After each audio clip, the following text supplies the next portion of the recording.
आप सभी का स्वागत है आपके अपने YouTube channel SS life time में। गाइस, आज हम क्लास 8 का हिस्ट्री का चैप्टर नंबर 3 भारत में कंपनी राज्य का विस्तार इस टॉपिक को कवर करेंगे। इसके जितने भी अभ्यास प्रश्न हैं और महत्वपूर्ण प्रश्नों पर भी चर्चा करेंगे। ठीक है, तो बहुविकल्पी का हम पहला प्रश्न देखते हैं कि विलय नीति का संबंध किससे है। ठीक है, ये बहुत ही इंपॉर्टेंट क्वेश्चन है। ऑप्शन ए नाना साहब से, ऑप्शन बी डलहौजी से, ऑप्शन सी टीपू सुल्तान से, ऑप्शन डी हैदर अली से। तो इसका राइट आंसर हो जाएगा ऑप्शन बी डलहौजी से। क्या इसका राइट आंसर हो जाएगा? डलहौजी से इसका संबंध था। ठीक है, किसका? विलय नीति का संबंध अगर आपसे पूछा जाए तो इसका राइट आंसर क्या हो जाएगा? डलहौजी। ठीक है, इंपॉर्टेंट है ये क्वेश्चन, अक्सर कॉम्पिटिटिव एग्जाम और आपके हाफ ईयरली एग्जाम में भी पूछा जाएगा। ठीक है, तो वही बात करते हैं। पानीपत के तृतीय युद्ध में मराठा संघ को पराजित किया। ठीक है, किसने पराजित किया? देखिए यहाँ पर आंसर आपको दिख भी रहा होगा, लेकिन जिस प्रकार से आंसर मतलब देना है ऑप्शन में दिए रहेंगे। ठीक है, तो कैसे आपको करना है वो मैं आपको बताऊंगा। ऑप्शन है अहमद शाह अब्दाली ने, ऑप्शन बी नादिर शाह ने, ऑप्शन सी शाह सुजा ने, ऑप्शन डी जमाल खान ने।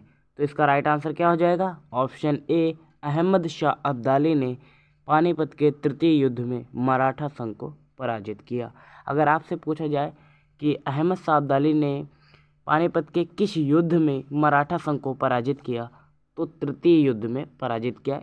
इस प्रकार से आप याद रख सकते हैं, इंपॉर्टेंट है ये क्वेश्चन। ठीक है, वहीं आती लघुत्तरी की बात करें, ये 2 नंबर में पूछा जाएगा प्रश्न कि प्रथम आंग्ल मैसूर युद्ध किसके बीच हुआ।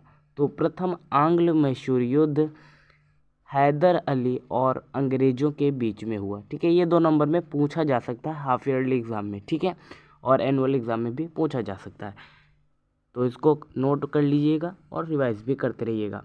तो वही बात करते हैं, टीपू सुल्तान ने श्रीरंगपट्टम की संधि किस सन में प्राप्त की। तो इसका राइट आंसर हो जाएगा 1792 में टीपू सुल्तान ने श्रीरंगपट्टम की संधि प्राप्त की। ठीक है, तो 1792 इसका राइट आंसर हो जाएगा। ठीक है, याद रखिएगा कितना? 1792। तो वही बात करते हैं तीसरे प्रश्न का पहला, प्रथम मराठा युद्ध के बारे में लिखिए। उस युद्ध के बारे में देखिए आपको किताब से पढ़ लेना है और उन्हीं बातों को अपने शब्दों में लिखना रहता है। तो देखते हैं इसका आंसर क्या है। अंग्रेजों और मराठों के बीच प्रथम मराठा युद्ध 1775 से 1782 ईस्वी तक हुआ, जो लगभग 7 वर्षों तक चला। प्रथम मराठा युद्ध लगभग 7 वर्षों तक चला था, 1775 से 1782 तक। ठीक है, कितना? 1775 से 1782 तक। उसके बाद किंतु नाना फड़नवीस के कुशल नेतृत्व और मराठों की सैन्य शक्ति के आगे अंग्रेजों को अधिक सफलता न मिल सकी। अंत में सालबाई नामक स्थान पर सन 1782 में दोनों पक्षों के बीच संधि हो गई। तो इस मराठा युद्ध के बारे में अगर आप इतना भी लिख देते हैं तो यहाँ पर 2 नंबर आपको मिल जाएंगे। ठीक है, तो वही बात करेंगे सहायक संधि क्या है। देखिए ये इंपॉर्टेंट है, ये अक्सर एग्जाम में भी पूछता है, कॉम्पिटिटिव एग्जाम की मैं बात कर रहा हूँ यहाँ पर। ठीक है, तो सहायक संधि क्या थे उसके बारे में बात करते हैं। सहायक संधि के अंतर्गत देशी राजाओं पर यह दबाव डाला गया कि वे अंग्रेजों के संरक्षण में आ जाएं। उसके बदले में अंग्रेजी राज्य उनकी आंतरिक सुरक्षा एवं बाह्य शक्तियों से रक्षा करने का उत्तरदायित्व अपने ऊपर लेगा। क्या था?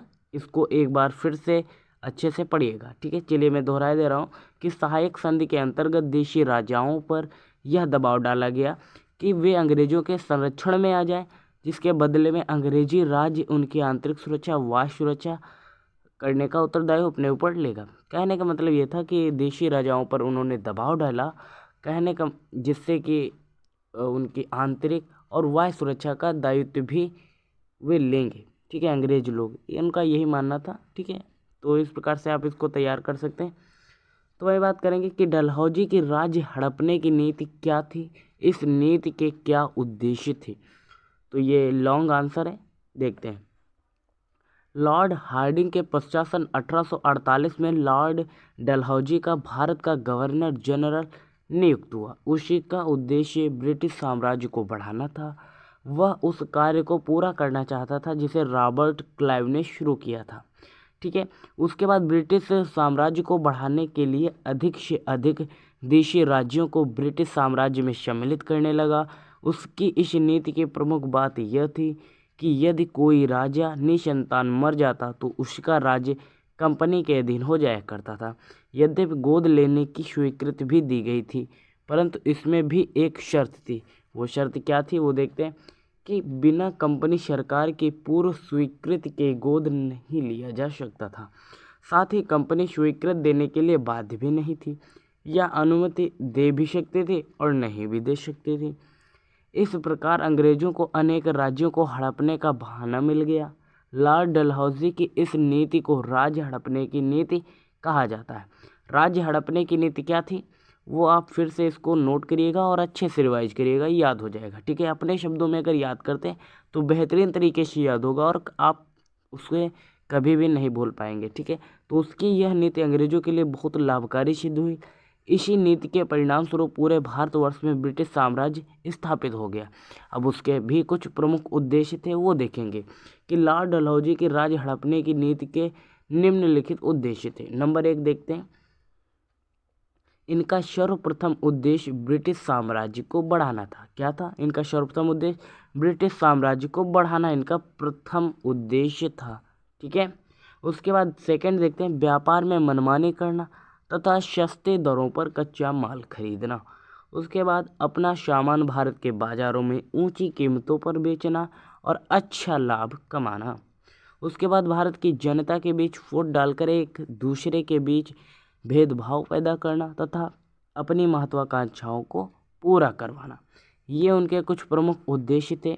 तो चैप्टर 3 का जो अभ्यास प्रश्न के क्वेश्चन थे वो हमने कवर कर लिए। और ऐसी वीडियो पाने के लिए हमारे चैनल को सब्सक्राइब करिए। और यहाँ पर आपको डेली जीके जिसकी क्लासेस भी प्रोवाइड कराई जाती हैं और हिस्ट्री का क्लास 8 का फुल कोर्स आपको प्रोवाइड कराया जाएगा। नए हैं तो चैनल को सब्सक्राइब करिए, वीडियो अच्छी लगे तो दोस्तों में शेयर करिए।